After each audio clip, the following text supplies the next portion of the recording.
June মাসের শুরুতে জামাই ষষ্ঠীর ছুটি কাটাতে চলে গিয়েছিলাম বাড়ি।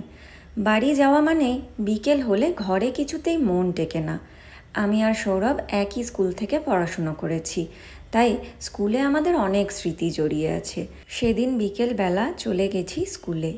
ওই যে দূরে ফাঁকা জায়গাটা দেখতে পাচ্ছ, ওইটা হচ্ছে আমাদের বকুলতলা। ভেবো না মেলার গানের জন্য নাম দিয়েছি বকুলতলা, সত্যি সত্যি আমাদের বকুলতলা আছে। এই যে সেই বকুল গাছ, আর এখানে আমরা স্কুলের বাস ধরতাম। মানে যখন বাড়ি ফেরার পালা হতো তখন এখানেই আমাদের বাস এসে দাঁড়াতো, আর আমরা টিচারদের সঙ্গে বকুলতলায় দাঁড়িয়ে থাকতাম বাসের অপেক্ষায়।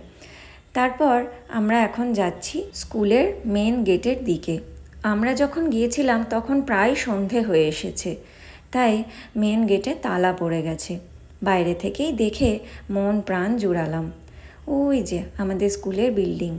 এই স্কুলে আমরা দুজনে 14 বছর পড়াশুনো করেছি, নার্সারি 1 থেকে ক্লাস 12 পর্যন্ত।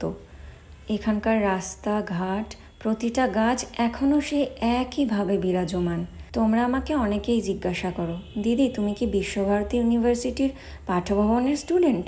সবাইকে হয়তো তখন উত্তর দেওয়া হয় না, তাই আজ বলেই দিলাম, আমি শিক্ষাসত্রের স্টুডেন্ট।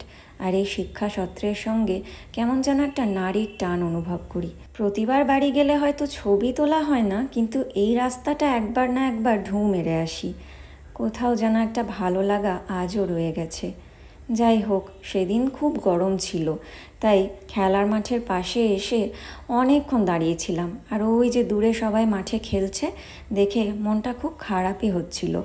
আর সৌরভ তো ওই মাঠে কত যে খেলেছে তার কোনো হিসাব নেই, কারণ খেলতেও খুব ভালোবাসতো। এখন অবশ্য আর হয় না, সেটাই আমরা আলোচনা করছিলাম। এখন আমরা কেমন বুড়োটে হয়ে গেছি, বয়সের ছাপ পড়ে যাচ্ছে, তবে মনের দিক থেকে রঙিন এখনও।